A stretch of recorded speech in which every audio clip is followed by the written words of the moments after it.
تو اول خراج تحسین ہم ان کو پیش کرتے ہیں۔ اس کے ساتھ آپ سب ساتھیوں کو اس بات پہ خراج تحسین پیش کرتے ہیں کہ الحمدللہ تعالی اللہ نے آپ کو چنا اور آپ لوگوں میں ہمت ہوئی، استقامت ہوئی اور آپ اپنے حقوق کے لیے باہر نکلے۔ دراصل اقوام عالم صرف تب ہی ترقی کرتی ہیں اور حکمران ان کی باتوں پر تب ہی توجہ دیتے ہیں جب عوام متحد ہو۔ اگر سرکاری ملازمین جو آپ لوگ یہاں آئے ہوئے ہیں، اگر آپ لوگ متحد رہے، اگر آپ لوگ متفق رہے اور اگر آپ لوگوں نے استقامت دکھائی تو یہ ایوان آپ کے سامنے جھکیں گے۔ مسئلہ یہ ہوتا ہے کہ ہمیشہ چند لوگ چونکہ ان کی استقامت نہیں ہوتی، وہ لوگ ہوتے ہیں جو کہتے ہیں کہ جی اب کب تک ہم یہاں بیٹھے رہیں گے، کب تک اپنے حقوق کے لیے لڑیں گے، باقی لوگ کہاں ہیں۔ یہ جو باقی لوگ کہاں ہیں والی بات ہے، اس پہ کان نہیں دھرنا۔ اگر حق کے لیے آپ کھڑے ہیں تو آپ اکیلے بھی خداوند تعالیٰ کے سامنے کم از کم سرخرو ہیں کہ آپ حق کی آواز کے لیے کھڑے ہیں۔ یہ اصل بات ہے۔ ہم لوگوں کے ساتھ جو ماڈل ٹاؤن میں ظلم ہوا، 9 سال گزر گئے اس بات کو، لیکن نہ ہم عدالتوں سے پیچھے ہٹے ہیں، نہ ہم حکومت کے خلاف کھڑے ہونے سے پیچھے ہٹے ہیں۔ یہ استقامت کی علامت ہے جو ہم کو ڈاکٹر طاہر القادری نے درس دیا۔ آج کسی کی جرت نہیں ہے کہ ہماری آنکھوں میں آنکھیں ڈال کے کہے، کیونکہ مجرم کو کم از کم دل میں معلوم ہوتا ہے کہ میں مجرم ہوں۔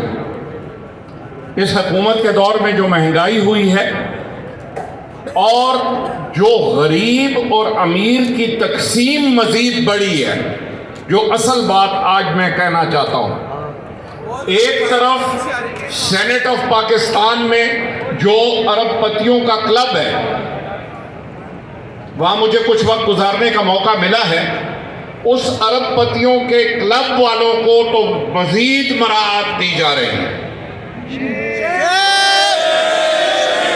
یہ آپ تو شیم کہہ رہے ہیں، میں یہ کہتا ہوں کہ جن لوگوں کو شرم ہونی چاہیے ان کو شرم نہیں ہے، کیونکہ اپنی مراعات کے ووٹ اپنے آپ کو دیتے ہیں خود بیٹھ کے۔ یہ تو فقیر میں بھی اس سے زیادہ غیرت ہوتی ہے اور شرم ہوتی ہے۔ اسی طرح پاکستان، آپ لوگ اگر آئی ٹی آپ میں سے جو جانتے ہیں دیکھ لیں، اس وقت یہ بڑی اہم بات میں کرنے لگا ہوں، چائنا، رشیا اور امریکہ 3 بڑی دنیا کی طاقتیں ہیں۔ ان تینوں ملکوں کو ملا لیں، انڈیا کو بھی ساتھ ملا لیں، ہمارے وزیر ان 4 ملکوں سے زیادہ ہیں۔ اور انتظام کا حال جو ہے وہ آپ کے سامنے ہے، میرا خیال ہے کہ اس پہ وضاحت کرنے کی مجھے ضرورت نہیں ہے۔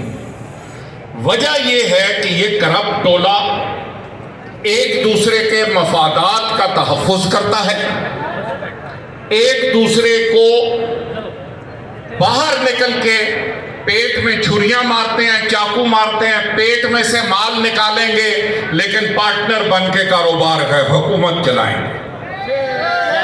یہ اسی ملک کی بات ہے۔ اسی شہر میں ہمارے وزیر اعظم صاحب نے کہا تھا کہ میں زرداری صاحب کے پیٹ سے مال نکالوں گا، پیٹ پھاڑ کے جملہ استعمال کیا تھا۔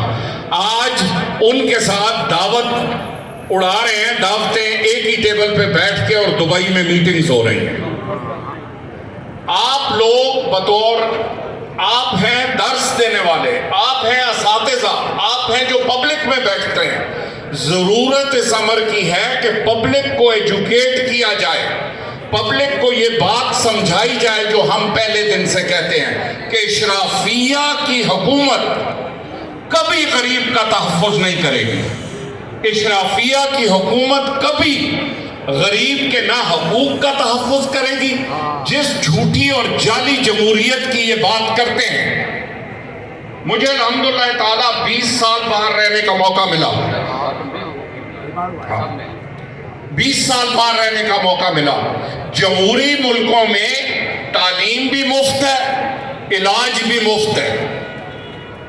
ہمارے ملک میں آہستہ آہستہ ملک کے، یہ میرے الفاظ سنتے جائیں، ہم تو بوڑھے لوگ ہیں، جو نوجوان ہیں یہاں کھڑے ہوئے میرے الفاظ سنتے جائیں، اگلے 5 سال کے اندر سارے سرکاری ہسپتال بند ہو جائیں گے۔ اگر آپ علاج کرا سکیں گے تو کریں، نہیں کرا سکتے تو مریں۔ یہ جو آج آپ سب محکموں سے آئے ہوئے ہیں، میں آپ کو مستقبل دکھا رہا ہوں۔ سکول تو آپ نے دیکھ لیا سرکاری سکولوں کا کیا ہوا ہے پچھلے 20-25 سال میں۔ 1970 اور 80 تک تو پاکستان میں پرائیویٹ سکولوں کا وجود ہی نہیں تھا، تو وہ جو تعلیم یافتہ لوگ اور ڈاکٹر اور انجینئر اور دیگر افراد باہر جا رہے تھے اور باہر نوکریاں کر رہے تھے، وہ انہی ٹاٹ والے سکولوں کے تعلیم یافتہ تھے، چاہے وہ اس ملک میں وزیر بنے، چاہے جرنیل بنے، چاہے جج بنے۔ آج کیا امر ہو گیا کہ پرائیویٹ سکولوں میں تعلیم لیے بغیر انسان آگے نہیں بڑھ سکتا زندگی میں؟ آپ لوگوں کو ہم خراج تحسین بھی پیش کرتے ہیں اور یہ بھی یقین دہانی کراتے ہیں کہ ہم آپ کے ساتھ ہیں، لیکن ہمارا مطالبہ آپ کے ساتھ کھڑے ہو کے یہ ہے کہ جتنے وزراء ہیں، جتنے سینئر بیوروکریٹس ہیں، ان کی مراعات واپس لی جائیں۔ پوری برطانوی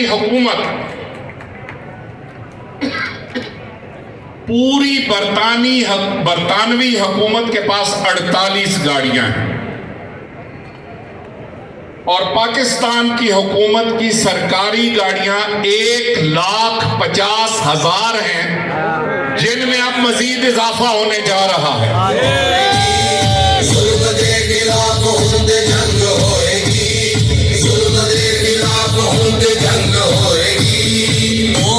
کمائی ویچ کھان والے ہو، جھوٹی شان جھوٹی آن بان والے ہو، قرضے آندے جال وچ فسان والے ہو۔ یہ لوگ جو ہمارے حکمران ہیں، یہ نہ آخرت کا سوچتے ہیں، لہٰذا ان کے سامنے آخرت کی بات کرنا ویسے ہی ہے جیسے کہ وہ پرانے زمان میں ایک محاورہ ہوتا تھا، بھینس کے سامنے بیل بجانے والی بات ہے۔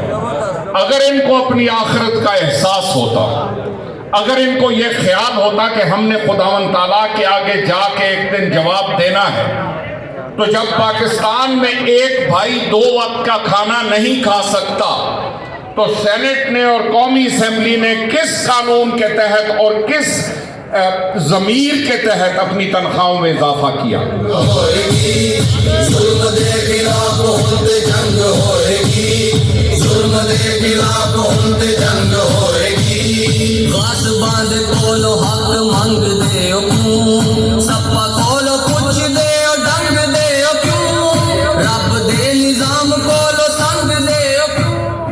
میں سمجھتا ہوں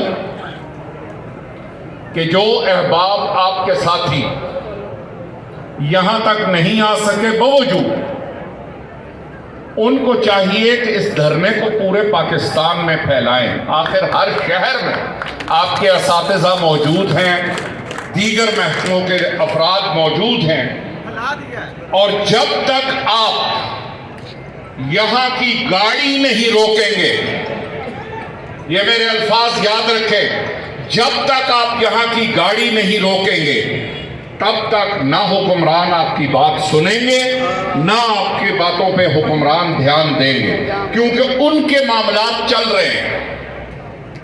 لہٰذا آپ سب کو بار دیگر خراج تحسین پیش کرتے ہیں، اللہ پاک سے دعا گو ہیں کہ